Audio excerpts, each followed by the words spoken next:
اب اگر آپ اس کو برے ناموں سے یاد کر کے بلاتے ہیں، اس کا نام فلاں نام رکھ دیا.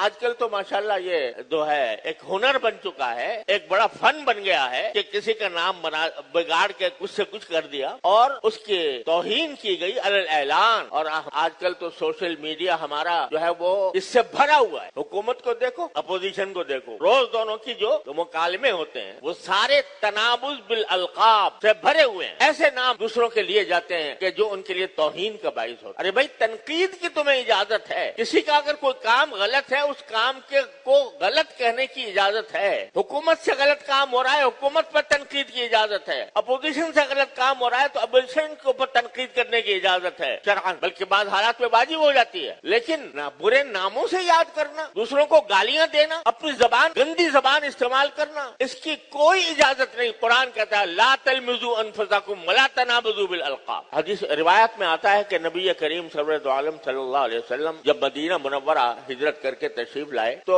زمانے جاہلیت میں یہ عام رواج تھا کہ آدمی کا نام بگاڑ کر اس کو کسی کا نام لنگڑا رکھ دیا، کسی کا نام اندھا رکھ دیا، کسی کا نام کانا رکھ دیا، اس طرح کے الفاظ استعمال کرتے تھے وہ. تو جب نبی کریم سرور عالم صلی اللہ علیہ وسلم مدینہ منورہ تشریف لائے تو آپ نے سمجھا کہ شاید یہی نام ہوگا اس کا. میں لنگڑا کلولا تو میں اس طرح کہہ رہا ہوں کہ مثال کے طور پر، ورنہ بعض الفاظ ایسے ہوتے ہیں کہ جس کے بارے میں یہ تصور ہوتا ہے کہ شاید یہ اس کا صحیح نام. تو نبی کریم صلی اللہ علیہ وسلم نے اس کا وہ نام لے لیا جو لوگوں میں عرفیت کے نام سے مشہور تھا، اور تھی اس میں برائی. تو روایات میں آتا ہے کہ یہ آیت اس موقع پر نازل ہوئی اور نبی کریم سرور عالم صلی اللہ علیہ وسلم کو متنبہ فرمایا گیا کہ یہ نام تمہیں نہیں لینے چاہیے جو جاہلیت میں لوگوں نے مشہور کر رکھا. اب آپ اندازہ کیے، نبی کریم سرور عالم صلی اللہ علیہ وسلم ایک عام عرف کے مطابق ایک نام لے لیا، اس پر یہ آیت کریمہ نازل ہوئی اور آپ کو اس سے منع فرمایا گیا. البتہ بعض محدثین کے آپ نے نام دیکھا ہوگا کہ ان کے ساتھ کچھ اس قسم کی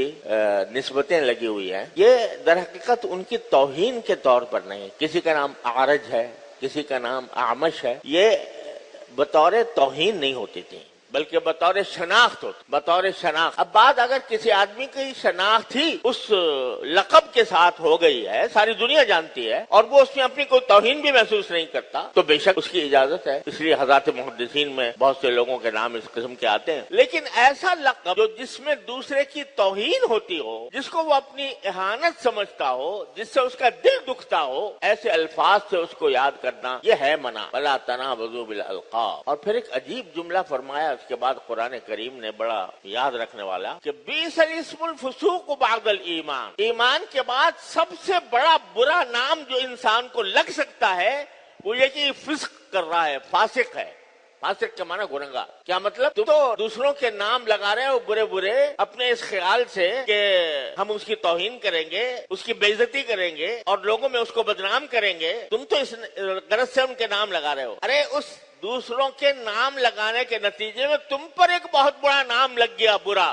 وہ کیا کہ تم فاسق ہو. جو آدمی دوسروں کی توہین کرتا ہے اور دوسروں کے توہین کے لیے ان کا غلط نام رکھتا ہے یا ان کو تانے دیتا ہے، وہ فاسق ہے، وہ فاسق ہے. اور تمہارے نام کے ساتھ اگر یہ بات لگ گئی اللہ تعالیٰ کے ہاں کہ یہ فاسق بندہ ہے، یہ بندہ فاسق ہے، اس سے برا اور کیا نام ہوگا؟ تم دوسروں کو برا نام دے رہے ہو، خود تمہارے اوپر فاسق کا نام لگ گیا اس بنا پر کہ تم نے اللہ تبارک و تعالیٰ کے اس حکم کی خلاف ورزی کی کہ کسی کو تانا نہ دیا کرو، کسی کو برے القاب سے یاد نہ کیا. تو کیا مطلب نکلا کہ یہ اشارہ فرما دیا کہ تم جتنے بھی برے نام لکھ لو کسی کے، لنگڑا کہہ دو، اندھا کہہ دو، کانا کہہ دو، آج کل تو پتہ نہیں کیسے کیسے الفاظ نکلے ہوئے ہیں، تو وہ کہہ دو، وہ اتنے برے نہیں ہیں. لیکن تم پر ان غلط کاموں کی وجہ سے، تمہاری زبان کی خرابی کی وجہ سے تمہارے اوپر جو نام لگنے والا ہے وہ سب سے بڑا برا نام ہے، وہ ہے فاسق. تم فاسق ہو. اب ذرا ہم میں سے ہر شخص اپنے گریبان میں منہ ڈال کر دیکھ لے اور جس فضا میں ہم جی رہے ہیں اس فضا کو دیکھ لے کس طرح تانوں سے بھری ہوئی ہے. اب اس کو ایک فن بنا لیا گیا ہے. طنز جو ہے وہ ایک بڑا فن ہے. طنز نگار ہوتے ہیں تو وہ کسی کی برائی بیان کرتے ہیں اس انداز سے کہ ذرا لوگ ہنس پڑے اور لوگوں کے چہرے پر مسکراہٹ آ جائے، اس لیے کہ کسی کی برائی انہوں نے بڑے ایسے انداز سے بیان کی ہے کہ